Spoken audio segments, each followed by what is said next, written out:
नालंदा विश्वविद्यालय को अलाउद्दीन खिलजी ने क्यों जला दिया था? नालंदा विश्वविद्यालय का विनाश एक ऐतिहासिक रहस्य है जिसके बारे में कई सिद्धांत प्रचलित हैं। ये प्रचलित भारत का प्रमुख शिक्षा केंद्र था जिसकी स्थापना 5वीं शताब्दी में गुप्त सम्राट के दौरान हुई थी। नालंदा बौद्ध शिक्षा का एक प्रमुख केंद्र था और यहाँ हजारों छात्र एवं विद्वान अध्ययन करते थे। नालंदा विश्वविद्यालय के विनाश के कारण हैं अलाउद्दीन खिलजी का आक्रमण 1193 ईस्वी।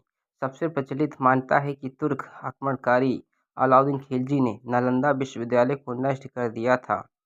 कहा जाता है कि उसने पुस्तकालय में आग लगा दी थी जिसमें लाखों पुस्तकें जलकर नष्ट हो गई थी।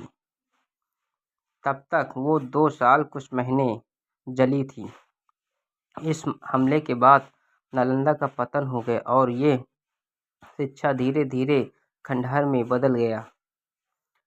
बौद्ध धर्म का पतन कैसे हुआ? भारत में बौद्ध धर्म का प्रभाव कम होने के कारण नालंदा जैसे विश्वविद्यालयों को राजश्री मिलना बंद हो गया। हिंदू राजाओं का समर्थन बौद्ध शिक्षा केंद्रों के बजाय ब्रह्मवादी संस्थानों की ओर बढ़ा। कुछ इतिहास का मानना है कि नालंदा का पतन धीरे धीरे हुआ जिसमें आर्थिक संकट, भूकंप या अन्य प्राकृतिक कारण भी जिम्मेदार हो सकते हैं। कुछ विद्वान मानते हैं कि खिलजी ने नालंदा को पूरी तरह नष्ट किया, बल्कि ये पहले से ही कमजोर हो चुका था। कुछ बौद्ध ग्रंथ में नालंदा के विनाश का उल्लेख है, लेकिन सटीक स्पष्ट नहीं है। पुस्तकालय सच्चों के पता चलता है कि विश्वविद्यालय कई बार नष्ट हुआ और पुनः निर्मित हुआ।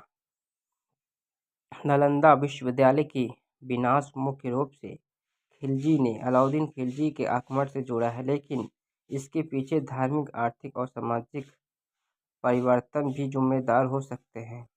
आज इसके खंडहर बिहार राज्य में स्थित है और जो इसकी विश्व धरोहर स्थल है। क्या आप नालंदा के इतिहास से किसी भी विशेष पहलू के बारे में और जानना चाहते हैं तो हमारे चैनल को सब्सक्राइब करें, कमेंट करें, लाइक करें, शेयर करें, बेल आइकन दबाना ना भूलें।